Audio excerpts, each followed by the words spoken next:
विजयानंतर जनतेचे आभार मानताना भारतीय जनता पक्षाचे नेते संभाजीनगरमधून ही प्रतिक्रिया येत होती। तर ब्रेकिंग न्यूज येते आहे, नाशिकमध्ये भाजपला पुन्हा एकदा बहुमत मिळालेलं आहे। 66 जागांवरती या ठिकाणी भाजपनं नाशिकमध्ये विजय मिळवलेला आहे। नाशिकमध्ये शिंदेंच्या शिवसेनेला 21, अजित पवारांच्या राष्ट्रवादीला 3 जागा मिळालेल्या आहेत। त्यामुळे नाशिकमध्ये भाजप पाठोपाठ शिंदेंची शिवसेना पाहायला मिळते। नाशिकमध्ये ठाकरेंच्या शिवसेनेला अवघ्या 8 जागा मिळालेल्या आहेत।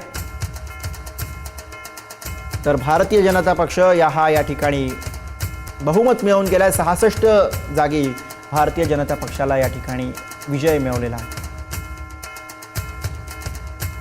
तर मुख्यमंत्री देवेंद्र फडणवीस यांनी भाजप प्रदेशाध्यक्ष रवींद्र चव्हाण यांना सुद्धा फोन केलेला आहे। फोनद्वारे त्यांच्याशी संवाद साधत त्यांनी रवींद्र चव्हाण यांचे आभार मानलेले आहेत।